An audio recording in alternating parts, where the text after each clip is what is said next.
Halo, Assalamualaikum. Saya Lulu Aulia, mahasiswi STI Persis Bandung, Prodi PIAUD A semester 5.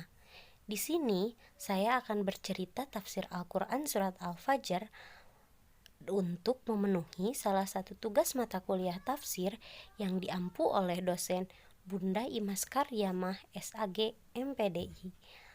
Mohon disimak baik-baik ya videonya. Allah bersumpah dengan fajar yang menjadi pertanda gelap malam gulita tergantikan terang benderang. Kesunyian tergantikan hiruk-pikuk kehidupan manusia. Tidak bisa kita bayangkan bagaimana jadinya jika malam terus-menerus, gelap terus-menerus menyelimuti alam semesta. Kapan manusia akan memenuhi kebutuhannya? Itulah kasih sayang Allah pada manusia. Setiap hari, fajar tidak pernah datang kesiangan.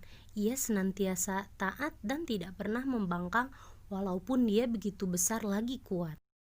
Betapa banyak pelajaran yang bisa kita ambil dari kasih sayang Allah kepada manusia di alam ini. Melalui kecerdasan akalnya, manusia dituntut untuk menahan diri agar bisa dikendalikan Allah, bukan oleh hawa nafsunya. Itulah ciri orang cerdas lidhi hijr. Dengan akalnya, ia akan mampu menghilangkan kesombongan dari dirinya. Karenanya, sepintar apapun seseorang, saat tidak bisa mengendalikan hawa nafsunya, saat itu ia berada dalam kebodohan seperti Fir'aun, kaum Ad, dan lain-lain.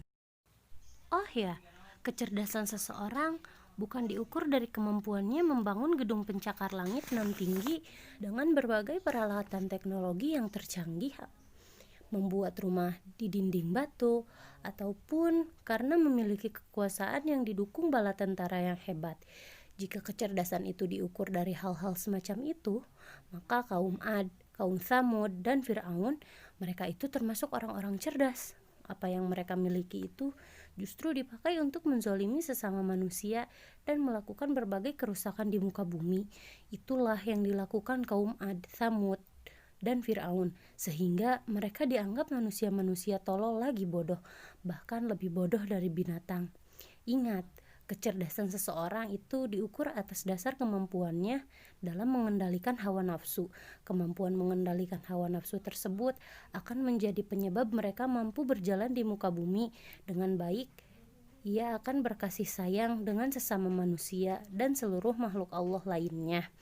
Ia tidak akan pernah menyakiti, juga tidak akan pernah berbuat curang. Manusia yang mempertaruhkan hawa nafsunya akan mengukur kaya dan miskin, mulia dan tidaknya seseorang berdasarkan harta yang bisa dikumpulkannya.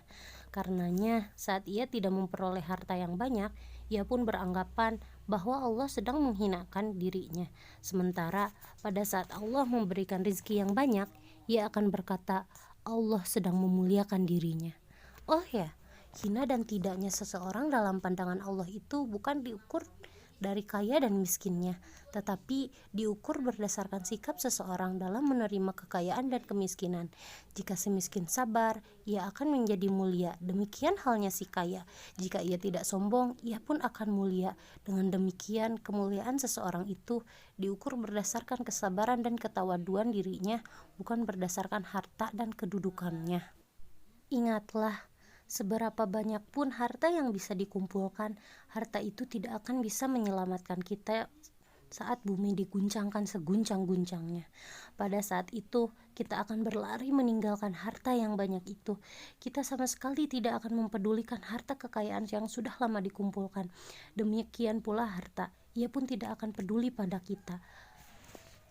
Jika harta yang kita miliki dipakai untuk kebaikan, menolong anak yatim, memberi makan orang miskin, berbuat baik terhadap saudara dan kawan-kawan, pasti akan masuk ke dalam surga. Sebaliknya, jika harta tersebut dipakai untuk berhura-hura, dipakai untuk menghina orang lain, dipakai untuk menyakiti orang lain, tidak ada tempat yang layak baginya kecuali neraka yang menyala-nyala. Oh ya, pada hari penghisaban nanti, orang-orang soleh akan diseru dengan seruan yang teramat lembut agar segera memasuki surga yang penuh dengan kenikmatan. Pilihan ada di tangan kita, mau dilemparkan ke dalam neraka yang menyala-nyala atau mau diseru agar memasuki surga. Alhamdulillah, video ini telah selesai. Terima kasih yang sudah menyempatkan untuk menonton video ini. Mohon maaf masih banyak kesalahan dan kekurangannya. Wassalamualaikum.